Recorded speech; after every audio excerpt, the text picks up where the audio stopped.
Misteri, hubungan gelap, guru gitar dengan wanita di koper terbongkar.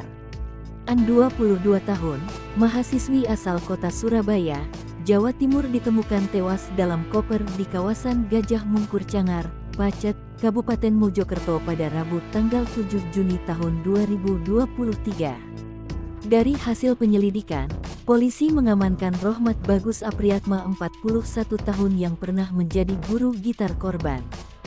Saat diinterogasi polisi, Rohmat mengaku telah membunuh AN. Pelaku dan korban disebut-sebut memiliki hubungan asmara. Pria 41 tahun itu membunuh korban dengan menjeret leher AN saat berada di sebuah apartemen di kawasan Surabaya Timur. Lalu mayat korban di dalam koper dan dibuang ke Cangar, Mojokerto. Polisi saat ini masih menyelidiki kemungkinan pelaku lain yang membantu Rohmat melakukan kejahatannya. Korban mengenal pelaku sejak 4 tahun lalu saat Rohmat menjadi guru ekstrakurikuler musik di sekolah korban. Sepengetahuan Ana Mariana, ibu korban, putrinya dan pelaku tergabung dalam satu grup band. Di grup tersebut, anaknya menjadi gitaris.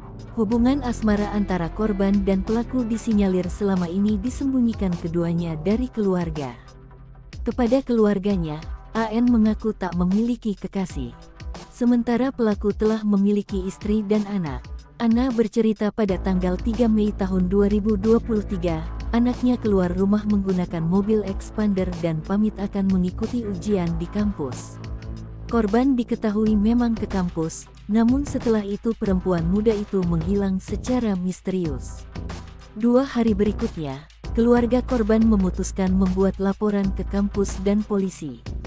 Tersiarlah kabar ada mahasiswi yang pernah melihat korban bersama pelaku berada di sebuah apartemen di wilayah Surabaya Timur.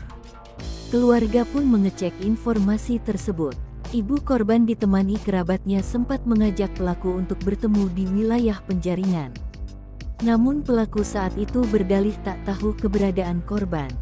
Selang 4 minggu kemudian, polisi menjemput pelaku di Malang.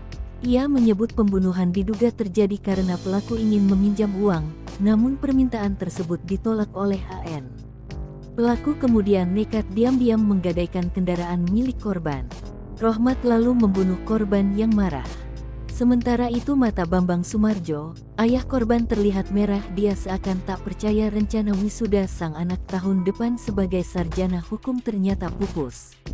Jenazah AN telah disemayamkan di Rumah Duka Adijasa, Jalan Demak, Surabaya sejak Kamis tanggal 8 Juni tahun 2023. Dekan Fakultas Hukum Ubaya Yoan Nursari Simanjuntak melalui keterangan resminya membenarkan korban adalah mahasiswi Fakultas Hukum semester 6.